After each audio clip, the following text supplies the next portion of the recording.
खुद देखूं, आपको रिकॉर्ड करूं। बहुत इच्छा थी मेरी।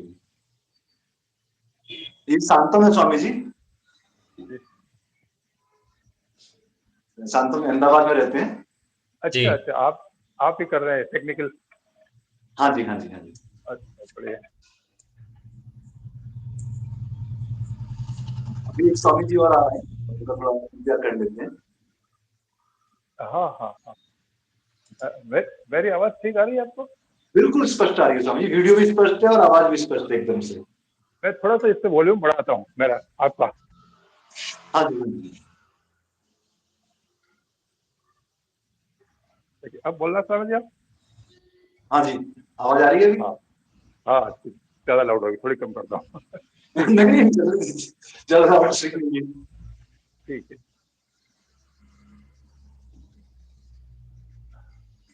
वाह, बहुत बढ़िया स्वामी जी। आगरा में कितना, 1 साल हो गए आपको? हाँ जी, अगले महीने 1 साल हो जाएगा, 11 महीने हो गए। 11 महीने हो गए, फिर 12वें महीने पे कुछ न कुछ और फंक्शन हो गए होगा। ये उसी का से चल रहा है सारा कि क्या किया जाए या नहीं ना। आगरा में आ ही गया तो करूँ क्या। हाँ, ये बढ़िया है। अच्छा, आपको सेटअप का भी सारी सुविधा मिल जाती है आप यहाँ घर पे? क्या जी? ये सेटअप करना पड़ता है ना, इसके लिए काफी कुछ सेटअप करना पड़ता होगा आपको, कुछ गैजेट खरीदे होंगे आपने तो? नहीं? नहीं नहीं, ये सब शांतम कर रहा है, ये जो अहमदाबाद से दोस्त बैठा हुआ है। अच्छा अच्छा, ये कर रहे हैं। ये अहमदाबाद से कर रहा है। अच्छा। हाँ, इनके पास लैपटॉप है, मेरे पास लैपटॉप नहीं है, और इनको टेक्निकली आता है, मैं नहीं जानता ये सब कैसे होता है। हाँ हाँ, ये एक्सपर्ट होते हैं। हाँ, एक्सपर्ट है इसके।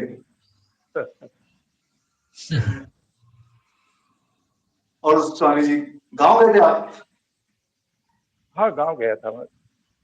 गाँव हाँ कभी कभार जाना पड़ता, थोड़ी बहुत खेती है ना वहाँ। हाँ।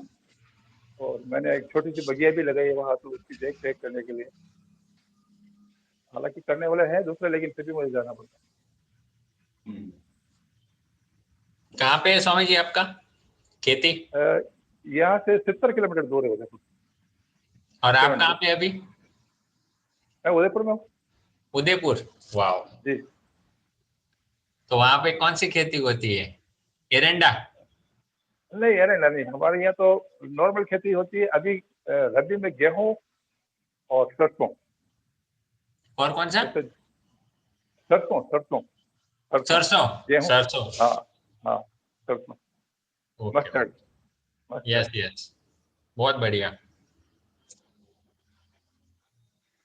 मैंने भी की है बहुत खेती। अच्छा अच्छा 3 साल में खेत में रहा। अच्छा। आपके तीन इधर साल क्या अरंडी? अरंडी ज्यादा होती है आपके उधर? अरंडी होती है? हाँ, एरंडी और कपास। अरंडी और कपास, हाँ, दोनों कमर्शियल एरंडी, क्रॉप है। कपास, जीरा, फिर सौंफ। हाँ। तो ये सब के लिए काफी मेहनत की है, पर बढ़िया। ठीक है, करना था तो कर लिया। हेलो। नमस्ते सोनल। नमस्ते नमस्ते। स्वामी जी सोनल हैं, और ये स्वामी कमलेश्वर जी हैं आज हमारे नए मेहमान। अभी स्वामी जी का तो हम विस्तार से पढ़ते रहेंगे। सोनल जी कहाँ से हैं? हाँ, सोनल जी कहाँ से, ऐसा पूछ रहे हैं आपसे? कहाँ से हैं मैं आप? यहाँ नायरोबी नायरोबी केन्या में रहती हूँ, अफ्रीका। ओहो। ओहो, नेरो।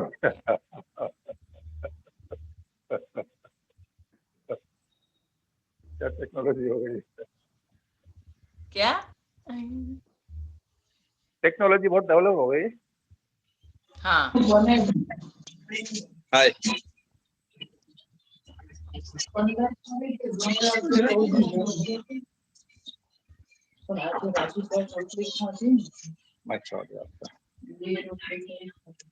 पापा का मोबाइल कनेक्ट नहीं हो रहा है, वो इससे मेरे वाले से ज्वाइन हो रहे हैं। मैं खाना खा रहा हूँ। ठीक ठीक ठीक, आराम से। वाईफाई से हुआ है। हाँ, हो गया वाईफाई से। आपका हो जाएगा, आप मेरा फोन ले जाओ। नहीं, एक घर में रोटी। राम स्वामी जी। प्रणाम प्रभु। आइए आइए आइए। मेरा फोन कनेक्ट ही नहीं हो रहा था। नहीं आप आराम से बैठ जाइए, आके कहीं है पहले। अभी अभी आते हैं बैठते हैं। हाँ जी हाँ जी हाँ जी।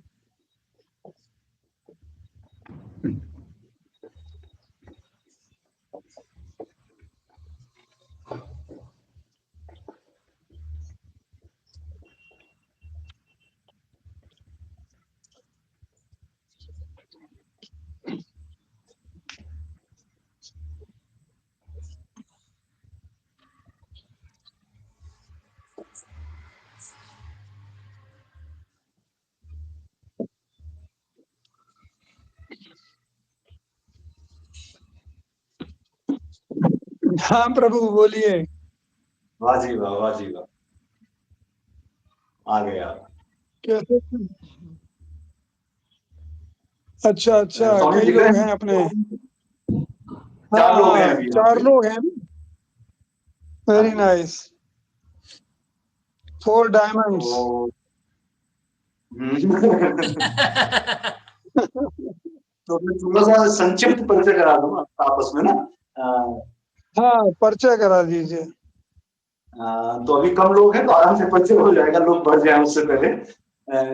स्वामी बिल्कुल कमलेश्वर जी बिल्कुल। हैं मेरे साथ, जिनके पीछे आप ओशो की फोटो देख रहे हैं, उदयपुर से हैं।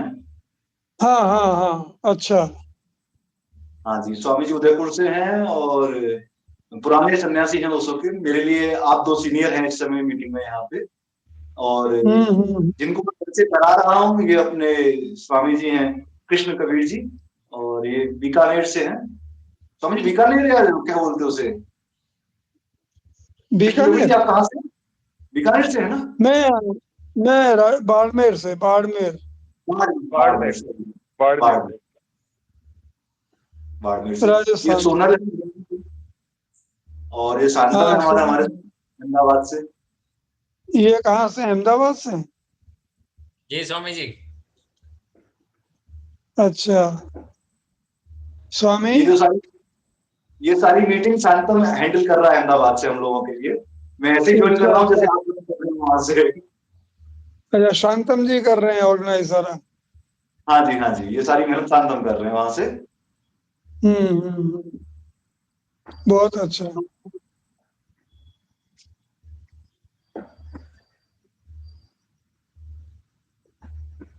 और स्वामी जी उदयपुर से हैं। हाँ जी हाँ जी। स्वामी जी। स्वामी जी तो बहुत पुराने सन्यासी हैं, ओशो के सन्यासी लग रहे हैं। ओशो से हाँ सन्यास लिया। आपकी आवाज थोड़ी कट रही है, तो नेटवर्क शायद वहां पे थोड़ा कम आ रहा है। अच्छा। हाँ हाँ, पुअर इंटरनेट कनेक्शन है। यस, तो थोड़ा आप नेटवर्क में आ जाइए। ये थोड़ी नेटवर्क।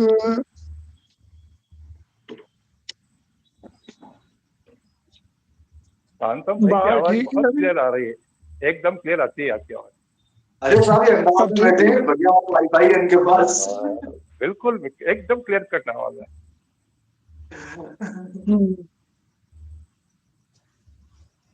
अभी आ रही है आवाज? हाँ जी हाँ आ हाँ मेरे रही जी को तो जी जी। आ रही। अभी बाहर हूं ना मैं। चलिए आपको कुछ जो है मैं हाइकू सुनाता हूँ। जी वहाँ से शुरुआत करते हैं अपन। स्वामी जी की लगी। फिर से आपकी आवाज चली गई। मैं बाहर आता हूँ, बाहर से करता हूँ आपको। ठीक है? जी जी जी स्वामी जी। बाहर से आवाज अभी आ रही है आवाज आपको? जी जी आ रही जी है। क्लियर है? हाँ, क्लियर, ऑल क्लियर। चलिए मैं आपको सुनाता हूँ कुछ हाइकू। एक हाइकू में सुनाता हूँ आपको 19 जनवरी का, जिस दिन ओशो ने शरीर छोड़ा था। उस दिन जो मुझे अनुभूति हुई शरीर छोड़ने वाले दिन, वो मैं आपको बताता हूँ। अंदर नहीं आ रहा, कोई बात, एक चेयर बाहर दे दो, बैठ जाता हूँ। तो स्वामी जी 19 जनवरी का वो हाइकू है कि जनवरी 19 की वो शाम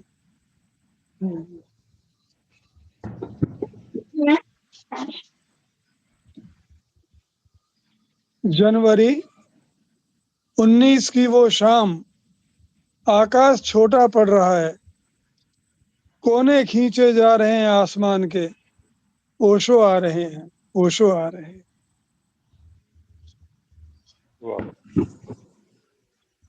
जनवरी 19 की वो शाम आकाश छोटा पड़ रहा है, मुझे लग रहा था ओशो जा रहे हैं तो आकाश छोटा पड़ रहा है, कोने खींचे जा रहे हैं आसमान के, ओशो आ रहे हैं, ओशो आ रहे हैं। इतनी मुझे विराट अनुभूति हुई उस समय। और आप मुझ में इस तरह मत झांकिए, आप मुझ में इस तरह मत झांकिए, वरना किसी दिन आप भी मेरी तरह खो जाएंगे।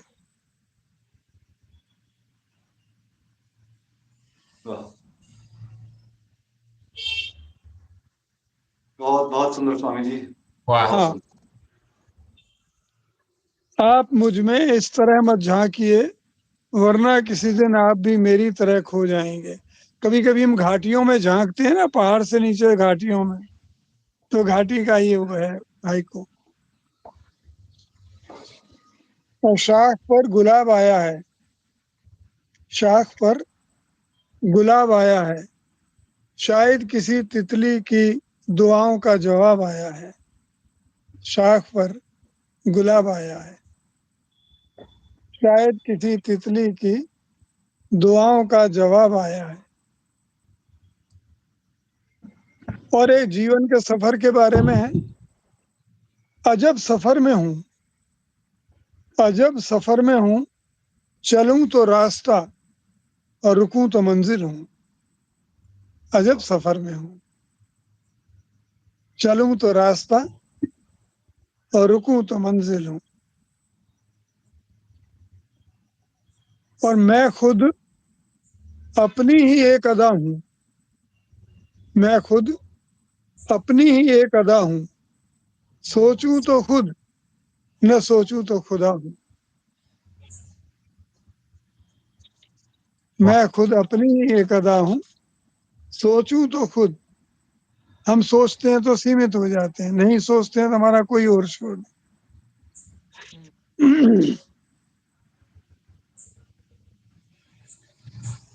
स्वामी और जी, तुझे सोच, आपका ना हाँ, सिर्फ मुंह के ऊपर का हिस्सा दिखाई देता है। आप कैमरे को सामने पकड़े ताकि हम पूरा चेहरा देख पाए ना आपका। हाँ हाँ ये थोड़ा दूर पकड़ना पड़ेगा। हाँ, बस बस ये इसको मैं ठीक इसको बड़ा कर सकता हूँ क्या, इसको टच करके? है। ये मैं यहाँ से नहीं बता सकता। नहीं, आप अपना कैमरा में आप जितने दिख रहे हो ना, बस वैसे ही यहाँ हाँ, पे भी दिखोगे। चलिए ठीक है, अभी अभी क्लियर आ रहा है। हाँ हाँ, ये बढ़िया हो गया, बिल्कुल दिख ये रहे हैं। बढ़िया पहले हो गया। फूल मुंह हाँ के ऊपर चलिए, फूल के करते। ठीक है। तो स्वामी जी, हाइकू के अलावा मेरा जो इंटरेस्ट है ना, आज आज मेरे पास आप दो सीनियर सन्यासी हैं, कमलेश्वर जी, जी, और तो आप दोनों से ना मैं थोड़ी सी कहानी जानना चाहूंगा आपकी। अच्छा, किसकी? पहले आपसे शुरू करते हैं, आपने हाइकू शुरू किया है तो हाइकू के बाद आपकी थोड़ी सी कहानी, मतलब कि क्या हुआ जिंदगी में, जिंदगी कहानी कैसे कैसे घूमते घूमते यहाँ तक आई। अच्छा, बहुत बहुत संक्षेप में, बहुत जैसे से याद, संक्षेप में बता। जैसे याद आता जाए आपको, भाव जैसे। स्वामी जी, मैं ओशो के टच में आया 65 में। उनके लेख वगैरह छपते थे, धर्मयुग में हिंदुस्तान में छपते थे। उन्हें पढ़ के फिर पॉकेट बुक्स उनकी छपती थी, हिंद पॉकेट बुक्स से। उनके मैं टच में आया। तब वो आचार्य रजनीश लिखा करते थे किताबों। फिर एक दिन एक किताब के ऊपर लिखा हुआ आया भगवान रजनीश, तो मैंने ओशो की किताबें पढ़ना छोड़ दिया। मैंने कहा वैसे ही इतने भगवान घूम रहे हैं, अभी एक और भगवान नए आ गए यार। आचार्य अच्छे थे, हमारी समझ में भी आ रहे थे, और भगवान कह दिया उन्होंने तो फिर मैं अपने दिमाग से उतर गए वो। और मैंने 2-3 महीने तक उनकी किताब को टच ही नहीं किया। फिर एक दिन मैं बस स्टैंड पे जा रहा था, पॉकेट बुक रखी थी, तो अच्छे तो लगे ही थे पढ़ने में। मैंने यूं ही एक पन्ना पहला उलट के देखा, तो वहां लिखा हुआ था आग्रह नहीं निवेदन। उसमें ओशो ने कहा कि कोई मुझे क्या कहता है, कोई भगवान कहता है जिसकी मौज आती है, कि कोई शैतान कहता है, कोई कुछ कहता है, मेरा उसमें कोई लेना देना नहीं है। मेरा शौक है बोलना, एक आलाप है, और जिसको जो लगता है ठीक लगता है वो कहता है। कोई मुझे शैतान कहे तो मुझे कोई ऑब्जेक्शन नहीं, मना नहीं करूंगा। कोई भगवान कह रहे हैं तो उनकी मौज है, मैं इसमें कहीं उनके खेल में शामिल नहीं हूँ। फिर मेरे दिमाग से वो बात हटी कि वो भगवान कैसे हो गए वो। फिर उनको पढ़ना शुरू किया।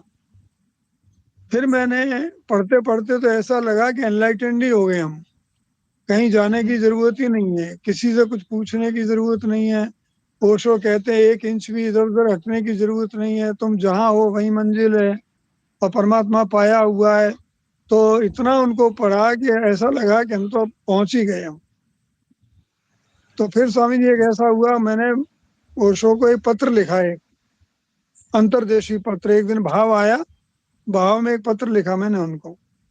उसमें मैंने एक शेर लिखा कि मजा क्या खाक आए ऐसे दूर रहकर जीने में, कि परवाना यहाँ तड़पे और जले शम्मा मदीने में। क्या बात। वाह। तो मैंने ये भावपूर्ण एक शेर, पूरे पत्र में एक शेर ही था सेंटर में लिखा हुआ, और मैंने पोस्ट कर दिया। कुछ दिन बाद उनका उत्तर आया, तो ओशो के तो उत्तर अलग ही टाइप से आते हैं। तो उनके सेक्रेटरी का उत्तर आया, आप यहाँ पर आए हैं, ध्यान करें, ये करें, वो करें। मैंने कहा यार, मैंने इतने भाव से शेर लिखा था, और क्या है औपचारिक उत्तर, आप यहाँ आए ध्यान करें। तो 3-4 दिन बाद उनका असली उत्तर प्रकट हुआ। तो मेरी जो शॉप थी वहां पर, जैसे उस पे थी, एनक्रोचमेंट एरिया में आती थी वो बाहर। तो एक दिन म्यूनसिपैलिटी का बुलडोजर आया, मेरी दुकान उकान सब हटा करके वो लेके गया, वो लाद करके, और मैं आ गया फुटपाथ पे। अरे मैंने कहा यार, ऐसा तो नहीं सोचा था। फिर मैंने सोचा अब क्या करूं, मैं कहाँ जाऊं, किधर जाऊं, कहाँ नया काम करूं। फिर लगा एक बार ओशो से मिल लेना चाहिए जीवन में, फिर पता नहीं मिल पाए कि नहीं मिल पाए। एक बार इस व्यक्ति से मिलना चाहिए। फिर मैं ओशो से मिलने पूना गया।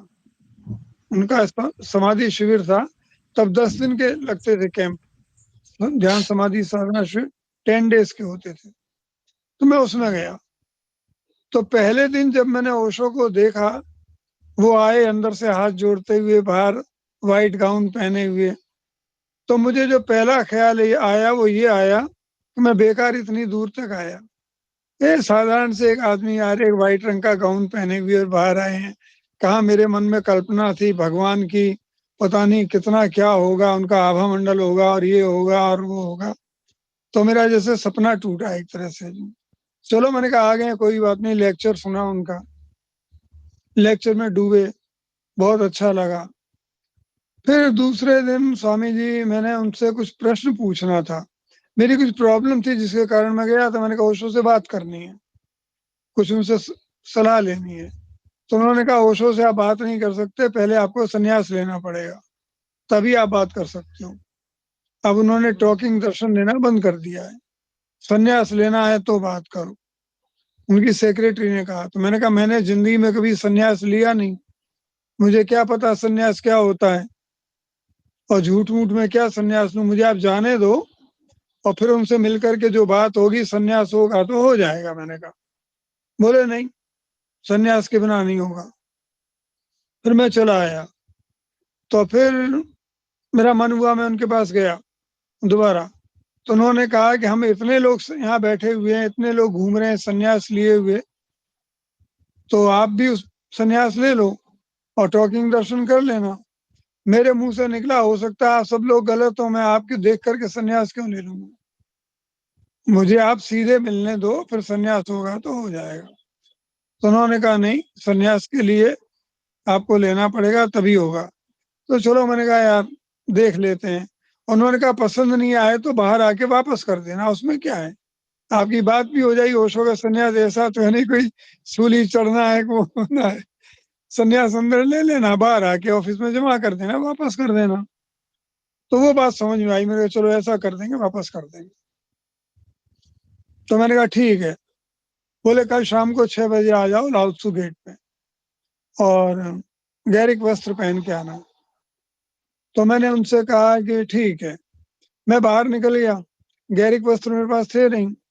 पीछे एक माँ मुझे बुलाने आई। उन्होंने कहा स्वामी जी आप आज से ही गैरिक वस्त्र पहनना शुरू कर दो, कल नहीं पहन के आना, आज से ही पहनना शुरू करो। तो मैंने कहा आज से ही, चलो। मेरे पास गैरिक वस्त्र थे नहीं। मैं जहाँ ठहरा हुआ था वहां गया, मैंने मित्रों को बताया यार कल संन्यास लेना है, गैरिक वस्त्र है नहीं मेरे पास, इतनी जल्दी कहाँ से मैं तैयार कराऊंगा। तो पास में स्वामी जी बैठे थे, बोले स्वामी जी मेरे पास 2 नए जोड़े पड़े हुए, ये पकड़ो आप, एक नया जोड़ा और आपका संन्यास इससे ले लो। फिर दूसरे दिन मैं पहुंचा 6 बजे वहां संन्यास लेने। बैठा वहां जा करके ओशो के सामने। ओशो ने पूछा मुझसे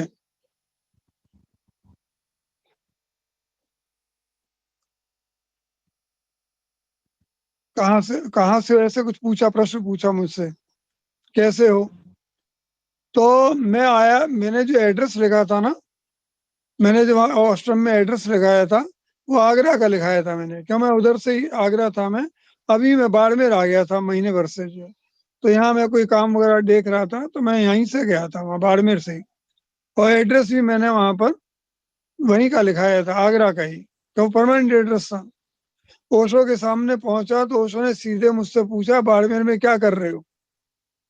मेरे तोते उड़ गए मेरे दिमाग के। मैंने कहा इनको कैसे पता मैं बाड़मेर में क्या कर रहा हूँ। मैंने कोई एड्रेस नहीं, कोई पता नहीं, कहीं रिटर्न में नहीं, मैंने कभी कुछ बताया नहीं। फिर मैं मौन हो गया। मैंने कहा प्रभु आपको सब पता है। मैंने मौन में ही कहा उनसे आपको सब पता है। फिर उन्होंने 1-2 सवाल और पूछे, मैंने किसी का उत्तर नहीं दिया, मैं मौन ही रहा।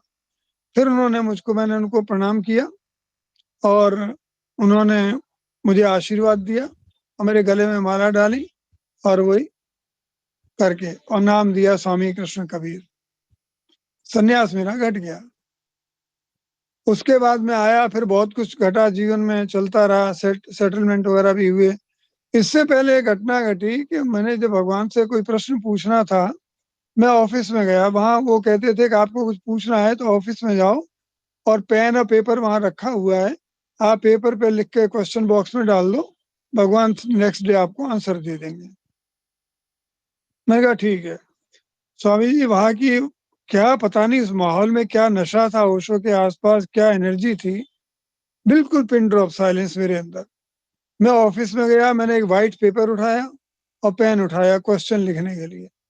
मैंने व्हाइट पेपर ऐसे करके उठाया तो मेरा पूरा ब्रेन, पूरा माइंड ब्लैंक हो गया मेरा। जो ऐसा लगा पूरा व्हाइट पेपर मेरी चेतना में छा गया, मैं व्हाइट हो गया पूरा अंदर से, मेरे सारे प्रश्न उड़ गए मेरे।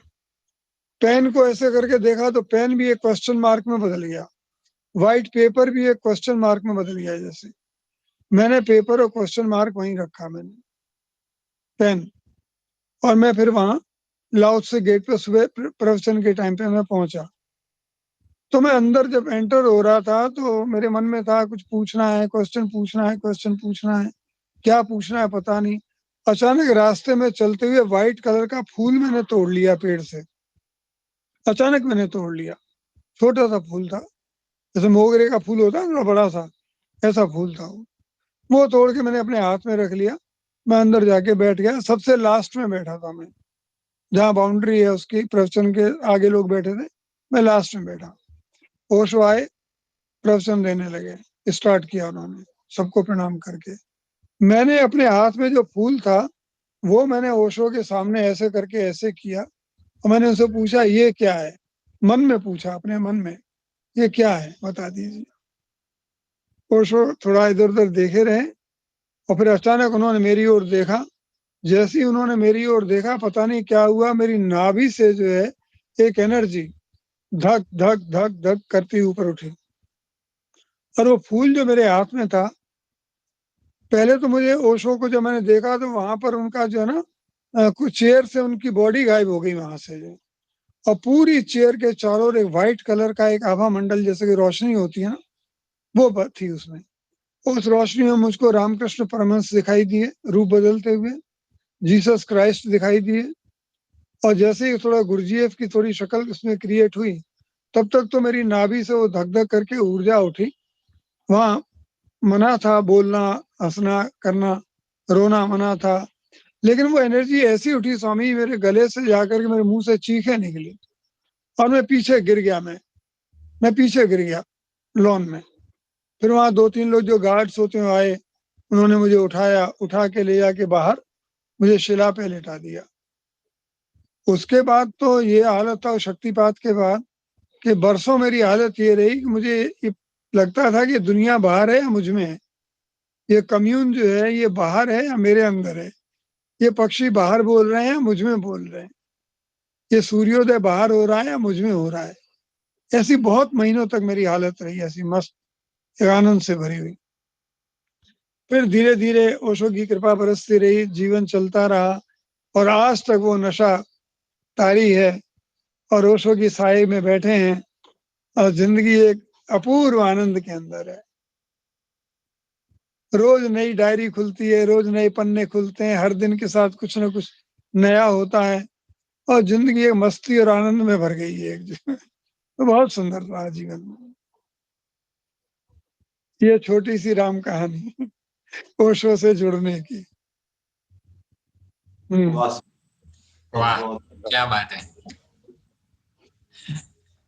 कमलेश्वर जी, प्रणाम। आपकी हाँ कहानी से पहले आप कुछ गीत सुना दीजिए उस समय का ना, जी जिस दौर की स्वामी जी बात कर रहे हैं उस दौर का कोई गीत आपको याद आता है? हाँ। जी। वाह, ये लेट 60s और अर्ली 70s का गीत है। रजनीश राय, आनंद राय सभी परिचित होंगे, स्वामी कृष्ण कबीर तो बहुत अच्छे से जानते होंगे। रजनीश राय, आनंद राय। हाँ खूब गाया वहाँ।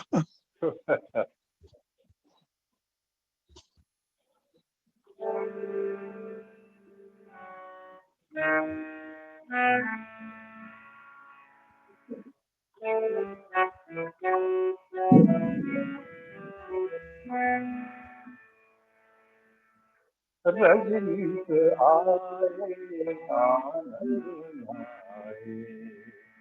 रजनीश आए आनंद आए, रजनीश आए आनंद आए, ज्ञान जगाए। आवाज थोड़ी कट रही है स्वामी ना। बताइए। ज्ञान जगाए, आई आई थी पहले स्पष्ट आ रही थी यार। हाँ, ज्ञान जगाए, प्रेम बहाए, ज्ञान जगाए, प्रेम बहाए, मन को मिटाए, मन को मिटाए, रजनीश आए आनंद लाए, रजनीश आए आनंद लाए, ध्यान रखाए, ध्यान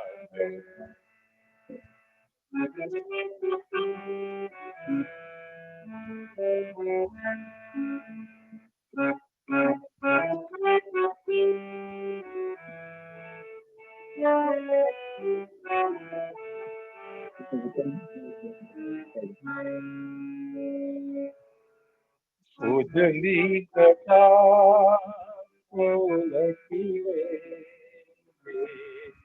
उजली सुधा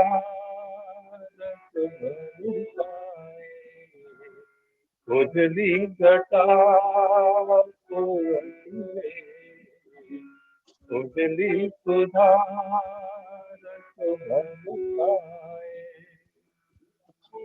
मुरझाए सब मन खिल खिल जाए, मुरझाए सब मन खिल खिल जाए, रजनीश आए आनंद लाए, रजनीश आए आनंद लाए, संन्यास को रूप दिए, संन्यास को रूप दिए, सर्वध्वजा को लहराए, संन्यास को रूप दिए, ये भी इसमें जुड़े हैं क्या मुकेश? सर्वध्वजा को लहराए, मानव आशा दीप जलाए, इनका कैमरा मानव आशा दीप जलाए, रजनीश आए आनंद लाए, रजनीश आए आनंद लाए, ज्ञान जगाए प्रेम बहाए, ज्ञान जगाए प्रेम बहाए, मन को मिटाए,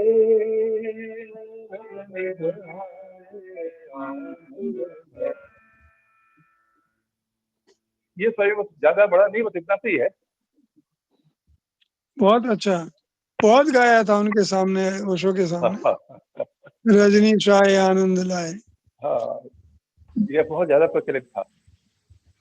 हाँ, गाया तो हम लोगों ने भी है, लेकिन आप लोगों के साथ ना उस समय की हवा है। हम लोगों के गाना और आप लोगों के गाने में बहुत फर्क है। ये कि धंधे भी मायो, जहाँ से गा रहे हैं ना, मतलब। बिल्कुल बिल्कुल। तो कमलेश्वर जी, मैं अब आपकी कहानी शुरू करना चाहूंगा। आप बताओ क्या हुआ जिंदगी में, कैसे आए प्रभु? हाँ, मैं बिल्कुल शॉर्ट में बता देता हूँ, टाइम खराब नहीं बिल्कुल होगा। बिल्कुल आराम से। 66 7 की बात होगी। गर्मी की छुट्टियों में मेरे बड़े भाई साहब आते थे, बाहर सर्विस थी उनकी, नाजरा में वो ऑफिसर थे। तो जब भी वो गर्मी की छुट्टियों में आते थे तो साथ में ज्योतिषी का पत्रिका लाते थे। नाजरा में आपने सुना होगा भूरी भाई का आश्रम था। भूरी भाई के आश्रम पे उनका रेगुलर आना जाना था। और भूरी भाई की यहाँ ज्योतिषी का आती थी, तो फिर वो भी के ग्राहक बन के त्रैमासिक पत्रिका थी, हर 3 महीने में एक बार आती थी। तो साल में एक बार आते थे गाँव, लेकिन जितने भी अंक होते थे 3-4 अंक, वो सारे साथ में लेके आते। उस दिन में हमारी बैठक होती थी हमारी फैमिली की। तो फिर वो मुझे दे देते, मैं 12-13 साल का होगा, कि तुम पढ़ो इसको कमलेश्वर। मैं पढ़ता और वो सभी सुनते, मेरे परिवार के सभी सदस्य। एक शुरू से ही वातावरण मेरे परिवार में इसी तरह का रहा है, मेरे पिताजी भी, दूसरे भाई भी, सभी। तो उस समय से मैं टच में आया हुआ। फिर समय के साथ में 74 में मेरा की अंदर की कीर्तन मंडली आई थी राजस्थान में। उनके गांव थी पहले उदयपुर से फिर कांकरोली थी।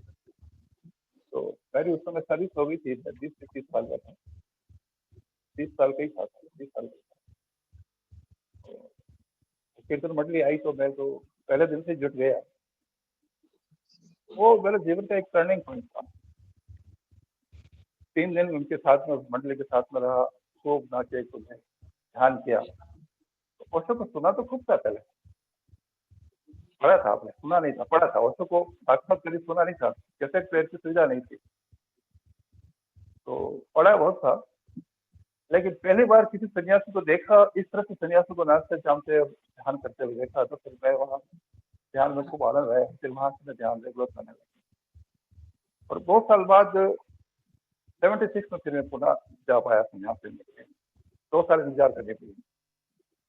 76 में भगवान के हाथों सन्यास हुआ मेरा। तो दरमियान 10-10 दिन के कैंप होते थे। दिसंबर का महीना था, यही दिसंबर का महीना था, 9 दिसंबर 76 की बात है। 10-15 दिन, 15-20 दिन रहा था मैं। और फिर उसके बाद तो साल 2 साल में मैं जाता लेके था, इस तरह से।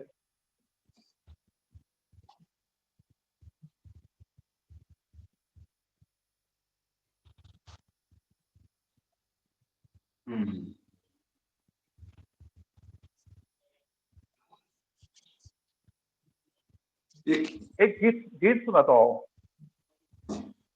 ओशो का। समझे आपका माइक जो आवाज प्रॉपर नहीं आ रही? आपको सुनाई दे रहा था एकदम परफेक्ट? हाँ ठीक है, हाँ। वैसे इसलिए परफेक्ट तो नहीं जितनी शांतम की आवाज आती है, लेकिन फिर भी समझ आता हूँ मैं। हाँ, आप है ना माइक को थोड़ा मतलब नजदीक रखिए तो मतलब ऐसा कुछ हो सकता है। हाँ, ये मैं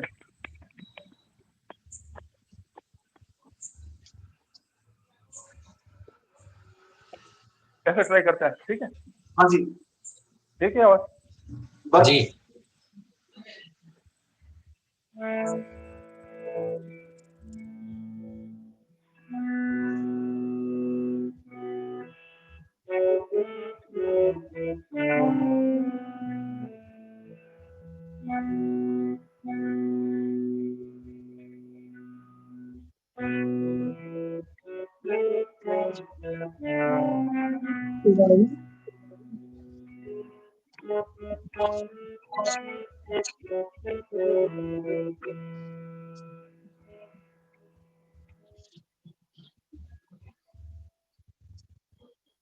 तू भी कहना चाहिए?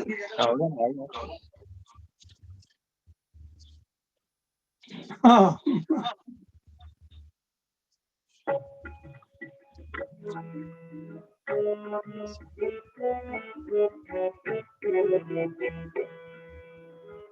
वाह क्या बात है।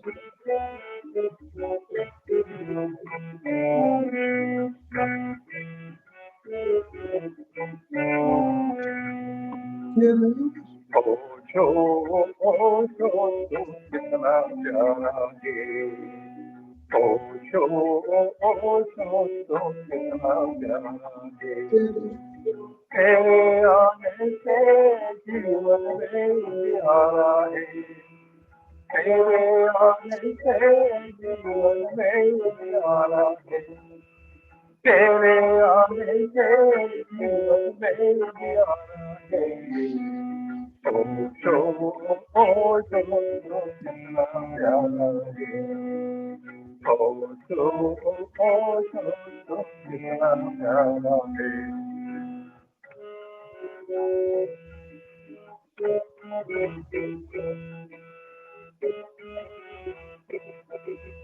बीट की आवाज आ रही, बीट की आवाज आ रही, ताल। हाँ, अरे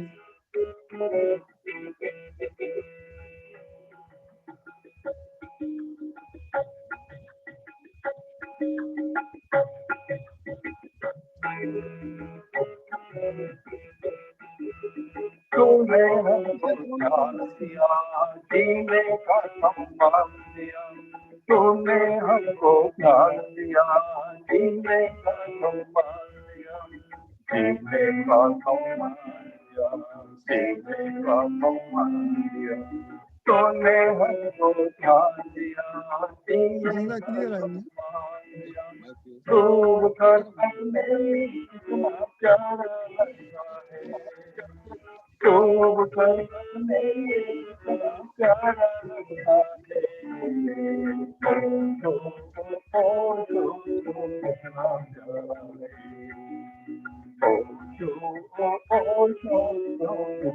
प्यारा है, तेरे आने से जीवन में आया है, तेरे आने से जीवन में आया है।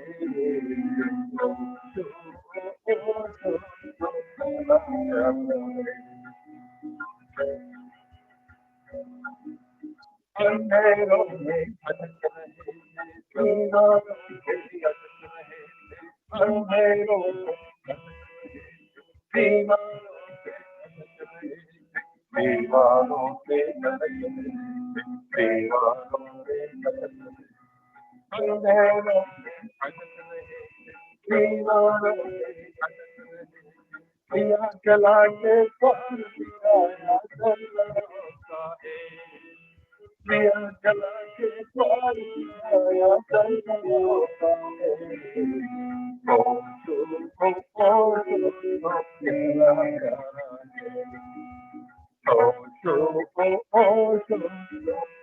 प्यारा है।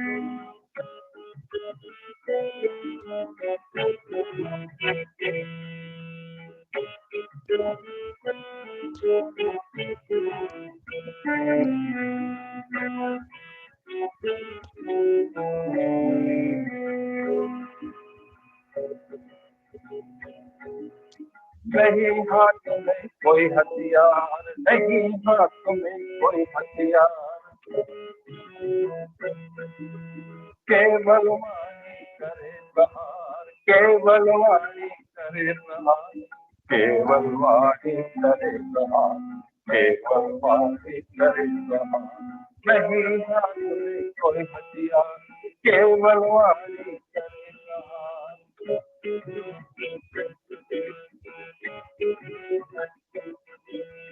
फिर भी हर पाखंडी पर से चलते हारा है, फिर भी हर पाखंडी पर से चलते हारा है।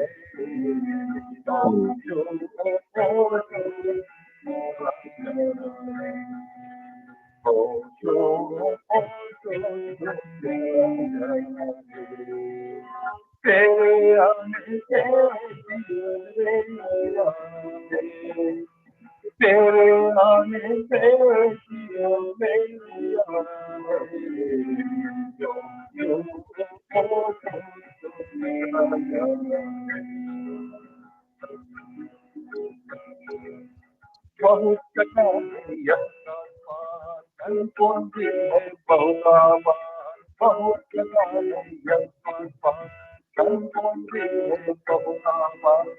जीवन लेकिन जीवन लेकिन जीवन लेकिन जाना लगता है।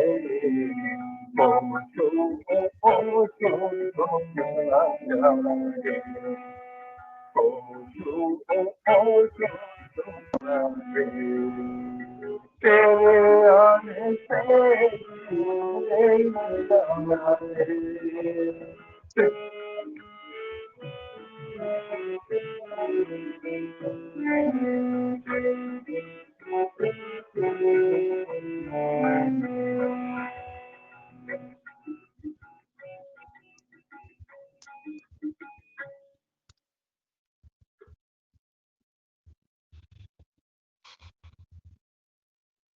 बहुत बढ़िया स्वामी जी, बहुत बढ़िया स्वामी जी।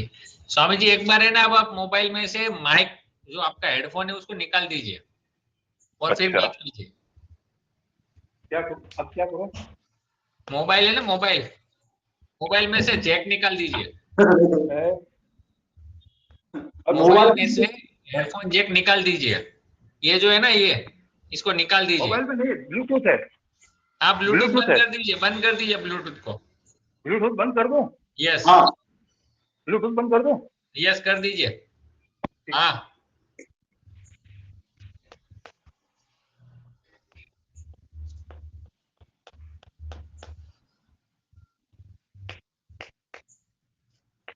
गणेश भाई, जय गुरुदेव।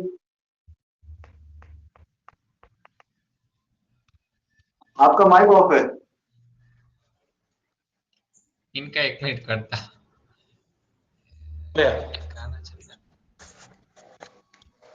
अब आवाज आ रही?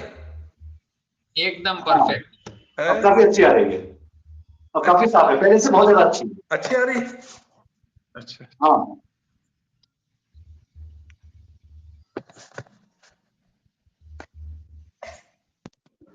ठीक।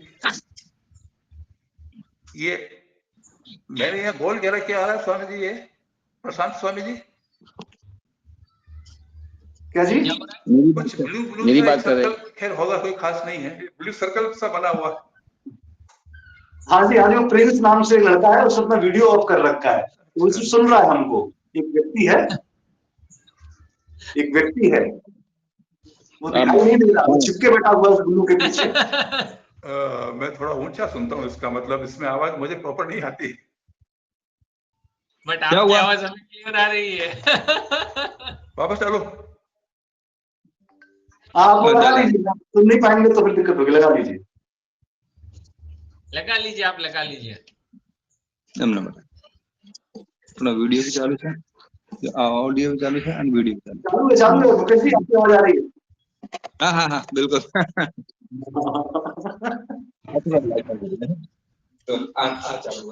और परेश भाई क्या?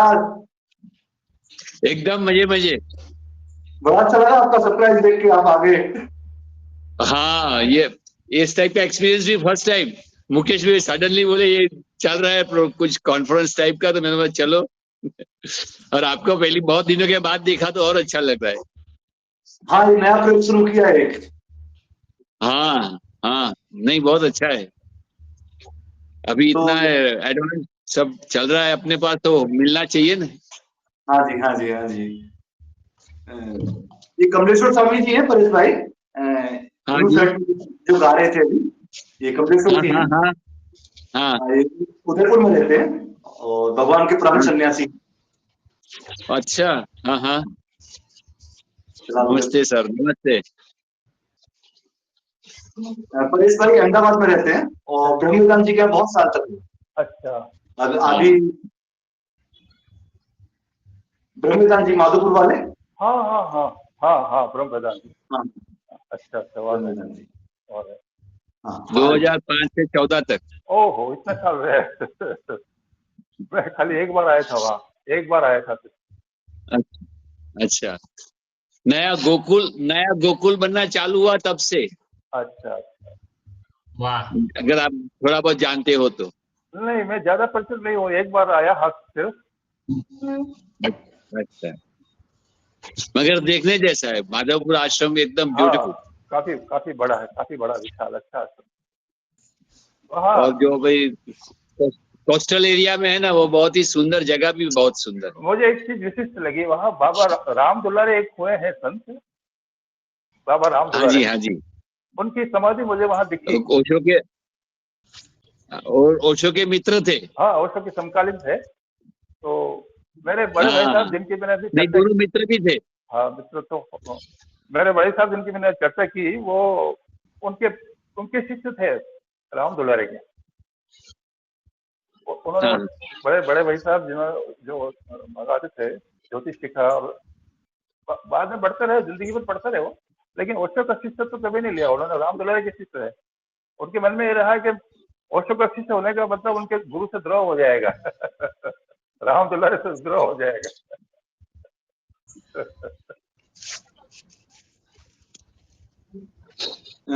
परेश भाई शायद समझ नहीं पाए, मैं बीच में ट्रांसलेटर का काम करूं। कमलेश्वर जी के जो भाई थे वो राम दुलारे जी के शिष्य थे। अच्छा। हाँ हाँ। कमलेश्वर जी के भाई साहब राम दुलारे जी के शिष्य थे। अच्छा, और उनकी बात कर रहे हैं। हाँ हाँ हाँ जी, हाँ जी, हाँ जी। नहीं तो माधवपुर में जाओ ना, तो बापू के, राम दुलारे बापू के और ओशो की भी, दोनों के बहुत सारे किस्से सुनने मिलते हैं। हाँ। दोनों साथ साइकिल देख बैठ के कहीं कभी फिल्म में भी देखने जाते थे। फिर बापू ने किसी को ऐसा भी बताया था कि ओशो को मधुबाला जी बहुत पसंद थे। वो बहुत यंग एज के टाइम की बात है सब।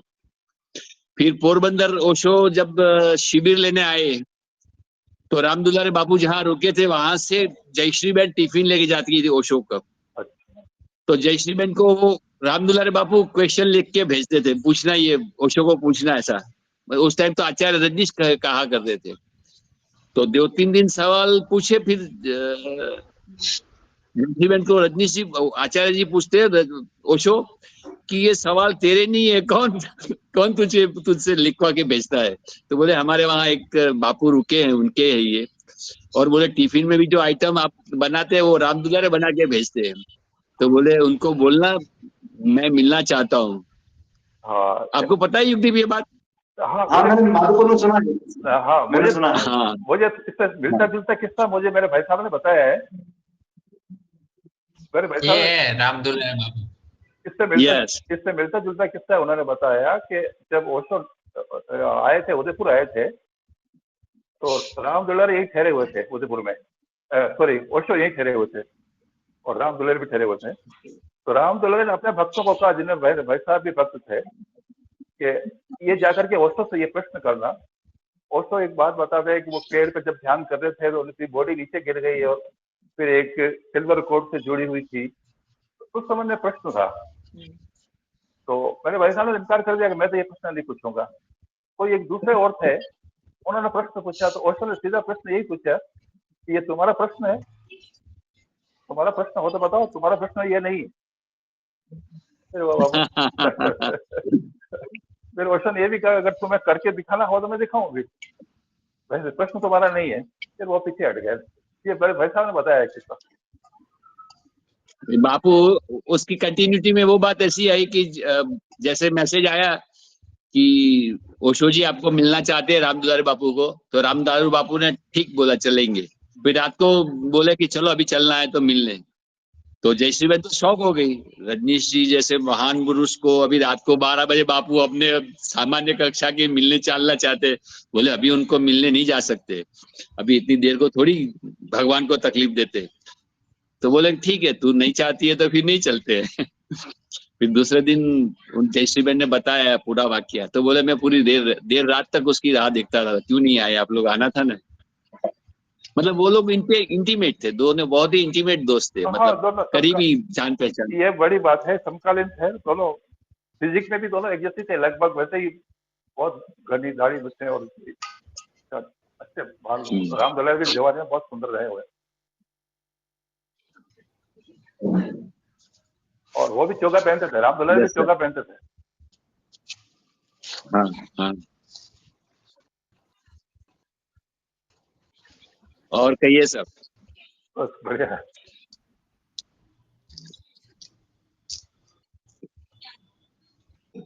बस अब बहुत खाने अच्छा बनाने लगता। की तैयारी चालू है, आ जाइए सब। ठीक युगदीप जी कहिए। बस बस आप आ ही गए हो तो मैं बता दूं कि एक तो हमने इनका परिचय लिया सबका डिटेल में ना, हाँ जी। सबकी बात हुई, तो आपका परिचय रह गया। आप आ ही गए हो तो आप अपनी कहानी बताओ ना थोड़ी सी, कि आप ओशो तक कैसे पहुंचे, भगवान तक कैसे पहुंचे, कहाँ थे और कहाँ से पहुंच गए ना, हाँ हाँ। प्लीज। ऐसे तो पूरे दुनियादारी वाले, बचपन से ओशो को पढ़ने का शौक था। फिर एक दिन शिविर, मतलब ओशो सेंटर से शिविर थी महसाणा में, तो उन्होंने बोला कि आप गाड़ी से वो अपने जो एयरपोर्ट से आनंद स्वभाव जी को लेके जाओगे। तो मैंने उनको बोला ठीक है पक्का जाऊंगा, मुझे तो ऐसे इंटरेस्ट था ओशो के साथ, जो एकदम नजदीक के रहे हुए उनके साथ मिलना हुए तो क्या बड़ी बात है। फिर आनंद स्वभाव जी को मैं लेके शिविर गया, पहली शिविर ओशो की महसाणा में मैंने आनंद स्वभाव की जी की। फिर उसके बाद मुझे ऐसा लग रहा है कि मेरी फीलिंग है शिविर अटेंड करने के बाद अपना जो मतलब ये जर्नी है, ये यात्रा है, उसमें थोड़ा एक डायनेमिज्म आ गया।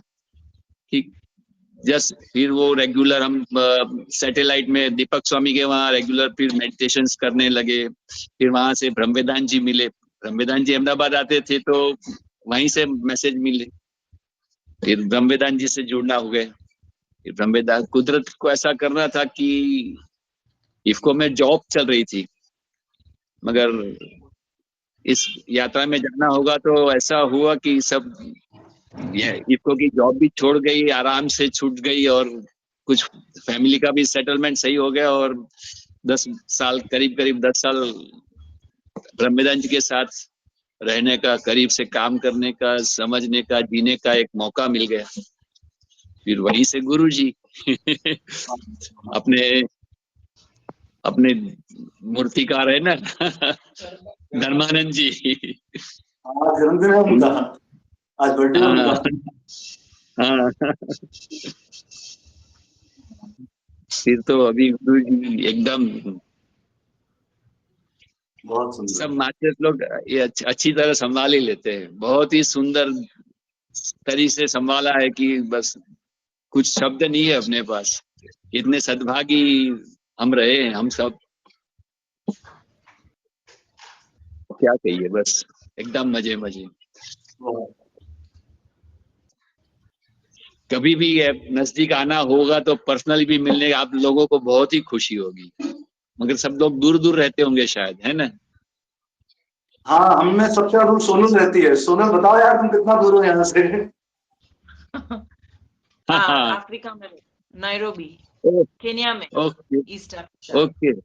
हाँ हाँ हाँ। इंडिया से अगर यहाँ से डायरेक्ट फ्लाइट बॉम्बे 6 घंटा हो जाता है। Okay okay okay. काफी दूर है। पर सोनल गुजराती है स्वामी जी? हाँ जी। गुजराती है गुजराती? गुजराती वहीं ये यहाँ की स्पिरिचुअल एक्टिविटी का हाँ वहीं इस टाइप का ग्रुप मिल जाता है हमको, कुछ मेडिटेशन या कुछ करना हो कि बहुत कम? यहाँ ओशो सन्यासी है, बहुत बहुत सारे नहीं है, बट काफी फैमिलीज है। कुछ फैमिलीज तो मतलब फैमिलीज में बहुत सारे परिवार के सारे सदस्य ऐसे हैं ओशो सन्यासी। ऐसे 2-3 फैमिलीज है जिसमें भाई भाभिया, माँ एंड पेरेंट्स और सभी सन्यासीन्स है। तो बहुत बहुत सारे सन्यासी तो अभी नहीं रहे यहाँ पे। एक तो थे वो रमेश भाई करके, वो पुणे सेटल हो गए। फिर और 2-3 ऐसे सन्यासी कहीं और, कोई दुबई चला गया, कोई यूके में सेटल हो गया। तो यहाँ पे अभी फिलहाल कहा जाए तो गिन के 20-25 लोग होंगे ओशो के, ज्यादा नहीं मेरी जान में। अगर और अफ्रीकन कम्युनिटीज में अगर कोई है जो फॉलो करता है तो पता नहीं है, बट अपने इंडियंस जो है ना, तो वो बस इतने हैं, 20-25 लोग हैं, ज्यादा नहीं है। तो हम लोग यहाँ पे एक सेंटर तो नहीं है, बट यहाँ किसी सन्यासीन के घर हम लोग मिलते हैं एवरी सैटरडे को। बट अभी वो जो अंकल आंटी है ना, वो अभी इंडिया आए हुए हैं। तो लास्ट कल ही एक्चुअली निकले इंडिया के लिए। तो ये सैटरडे, फिर आने वाले 3-4 सैटरडेज को नहीं होगा मेडिटेशन, बट हम मिलते हैं सैटरडेज को।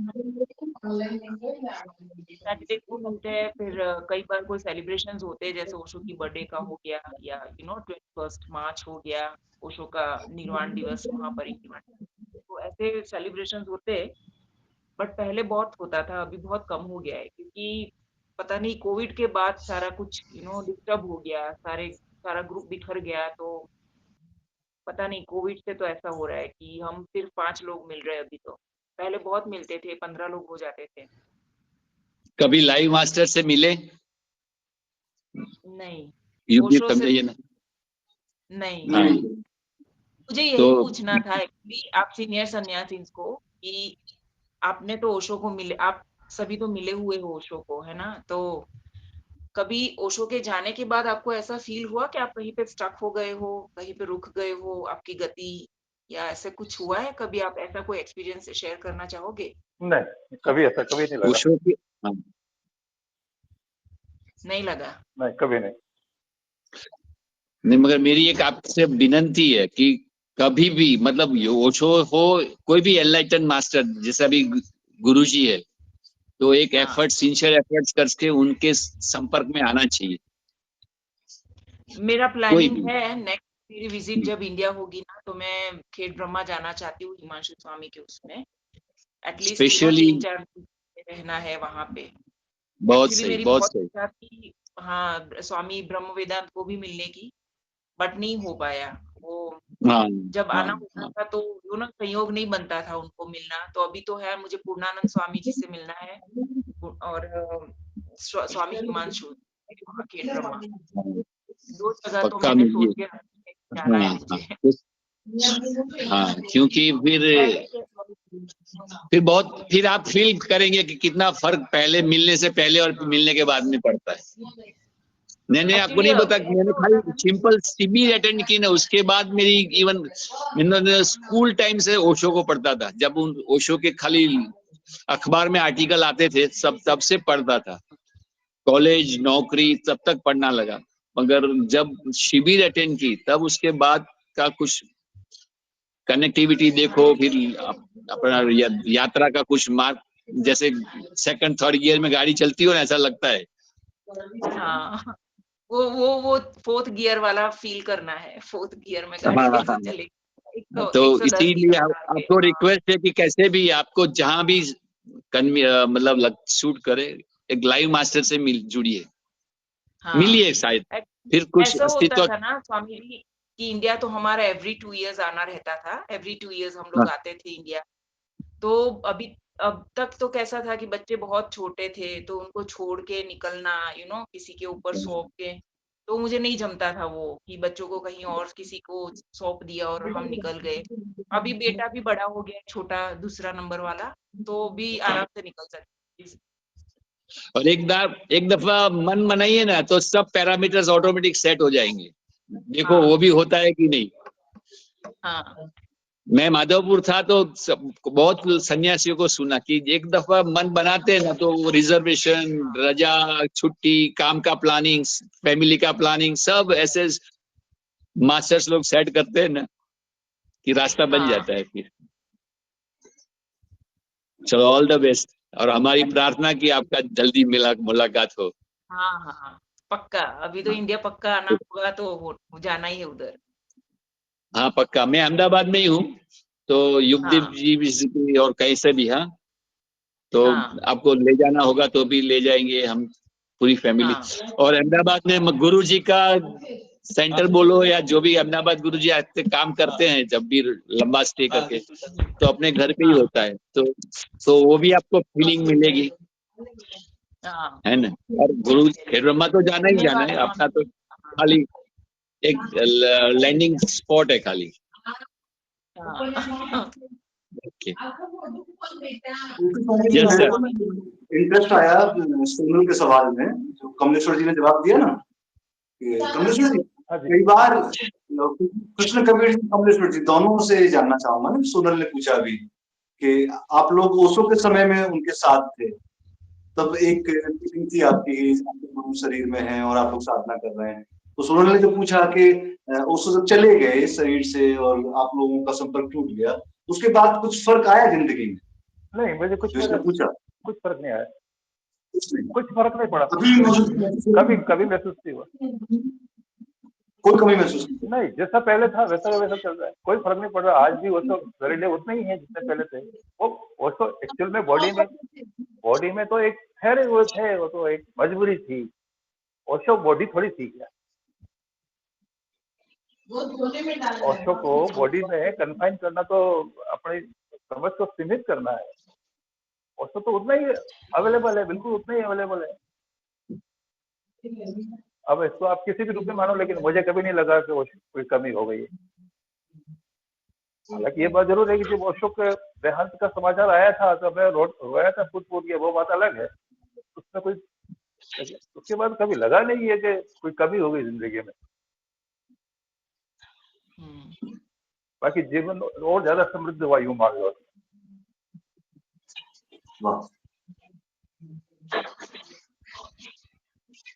मीरा को 5000 साल के बाद भी कृष्ण मिल जाते हैं। मेरे हमारे को भी तो कभी इतने ऐसा नहीं लगा साल है। मेरे को भी कभी ऐसा नहीं लगा है। कुछ भी क्वेश्चन आता है, कोई भी किताब खोल लेते हैं, बीच में से ही आंसर निकलता है, या कोई भी लेक्चर लगा दो, उसमें से आपको कुछ ना कुछ मैसेज पहुंच ही जाता है। राधु અહીંયા ભાવ બધાને તમે ભાવ અહીંયા जो पप्पा રાધિકા मेरी बात कराओ जो જો બધા છે કેટલા બધા અંકલ છે બધા બધા ચલો जो एक छोटा सा उदाहरण के लिए कौन आवेगी, जैसे अभी 2-3 साल 4 साल तो मैं गुरुजी के साथ ही रहा, है ना।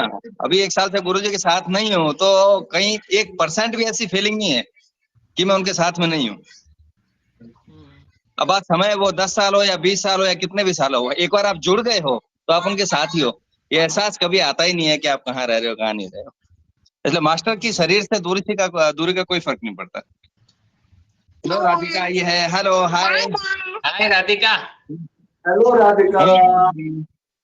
हेलो बड़ी बड़ी बड़े बच्चे। ये हम सबकी मम्मा है। हाय मम्मा। बोलो छोटे बच्चे, बोला था अच्छा बोलो छोटे बच्चे। आप मम्मा सबको हाय क्या खाना बनाया है आपने? अच्छा, तो मैं एक बात पे सबको लाना चाहूंगा, क्योंकि यहाँ राधिका आगे, इसलिए मुझे याद आया कि मैंने ग्रुप में लिखा था कि अगर हम बातचीत करेंगे किसी टॉपिक पे तो वो कॉन्शियस पेरेंटिंग होना चाहिए। अब मैंने तो बच्चे नहीं पाले कभी, ना मेरे बच्चे हुए, लेकिन इस समय मेरे को, शांतम को छोड़ के शायद सभी के पास बच्चे हैं, तो मैं एक ओपनिंग स्टेटमेंट चाहूंगा इस डिस्कशन को स्टार्ट करने के लिए ना। कमलेश्वर जी से पूछूंगा, मतलब वो बाप रहे हैं, सन्यासी भी रहे हैं, कि ओशो को मिलने के बाद का बाप होना, आप समझ रहे ना। एक तो आम इंसान है जो बाप बना हुआ, और एक आपकी लाइफ में ओशो आ गए, फिर आपकी बिटिया है, बेटा है, उसके साथ जो संबंध है, तो उसको मैंने एक टाइटल दिया कॉन्शियस पेरेंटिंग। तो आप कैसे देखेंगे इस चीज को, अगर मैं आपको पूछूं कि आप कुछ कहें इस बारे में? नहीं, इसमें अब कहना तो क्या है, फिर भी मेरा बड़ा लड़का जो है वो ओशो से संन्यास लिया था, उससे पहले का है, और उससे छोटी जो लड़की है वो उसके बाद आई है। तो जैसा मुझे अब जैसा है वैसा है। हाँ, शायद मुझे सवाल रखना नहीं आ रहा उस तरह से ना, कि कहाँ से निकलना है क्या है, वो सवाल रखना नहीं आ रहा है। नहीं, जैसे नहीं, सवाल बहुत सही है, बच्चों से मगर अभी तो अब सही अर्थों में तो बच्चे होने नहीं चाहिए जैसे सन्यासी के लिए, तो लेकिन हो गए तो ठीक है। चल रहा है। राधिका वाला तो आपको पूरा वाक्य ही पता है कि कैसे वो उसका बर्थ भी है, और बाजू रखो, पहले आखिरी बात करो, प्रेजेंट करो, मजा बताना, मजा आता है। हाँ स्वामी जी, राधिका वाली मैटर तो आपको पूरी पता ही है कि गुरुजी ने जैसे राधिका को कैसे मतलब फैमिली में इनवाइट किया, और जस्ट हमारा मुकेश भाई का मतलब उनको पता चले उसके पहले बता दिया कि प्रेग्नेंट है, आप जाओ के टेस्ट करवा लो। उसका बर्थ हुए उसके पहले लड़की आती है तो मुझे बहुत ही अच्छा लगता है ड्यूरिंग प्रेगनेंसी। और बर्थ होने से आने से पहले मतलब जो पेंटिंग नहीं कर रहा है अक्षय से और चित्रलेखा से, बोले ये जीव की डिमांड है। मतलब हमें पता चलता है कि बच्चे हैं तो हमारे से आते हैं, मगर उनकी एक अलग ही यात्रा होती है, उनका अलग एक अपना खुद का जीवन होता है। हम तो खाली सपोर्ट करने के लिए है, जितना हमारी समझ में और हमारा सामर्थ्य हो और हमारी कितनी खुलापन है उसके हिसाब से उसको सपोर्ट करें। और इतना कि जो बचपन में मतलब नेगेटिव जिसको उसको हानिकारक हो, मतलब जेन्युइनली हानिकारक हो, उससे उसको प्रिवेंट करे। बाकी तो अभी देखो तो उसका देखते हैं तो हमारा कुछ कंट्रीब्यूशन ही अपने आप ही खुलते रहते हैं और चलते रहते हैं। Yes sir. इसमें युगदत्त मैं ऐसा देखता हूँ कि जैसे अभी जैसे परेश भाई ने ये बात बोली ना कि बच्चा पूरा का पूरा फ्लावरिंग हो रहा है, उसका वो खिलने के लिए आया है। आप उसको माहौल दो, आप उसको सुविधाएं प्रदान करो, लेकिन इतना ध्यान रखो कि कहीं वो कुछ गलत भी ना करो। गलत की अपनी अपनी परिभाषाएं हो सकती है, वो अपने को नुकसान ना करे। अब जैसे कि मोबाइल देख रहा है तो आज के युग में वो आया मोबाइल देखेगा, लेकिन ऐसा नहीं कि वो 10 घंटे तक मोबाइल देख रहा है। आपने उसको दिया आधा घंटा, उसने अपना टाइम पास कर लिया है, उसको जो भी देखना, कार्टून देखना, आधा घंटा देख लिया, 1 घंटा देख लिया, इट्स ओके। फिर आपको उसको पूरे 4 घंटे के लिए या 5 घंटे के लिए उसको आप अपनी व्यस्तताओं में बिजी हो, इसलिए आपने बच्चे को मोबाइल सौंप दिया, ये गलत हो जाएगा। आपको ध्यान रखना है कि कोई चीज बच्चे के लिए कितनी नुकसानदायक है, और जहाँ पे आपको स्ट्रिक्ट होना पड़े आपको स्ट्रिक्ट भी होना पड़ेगा, उसको रोकना पड़ेगा कुछ चीजें करने से लिए।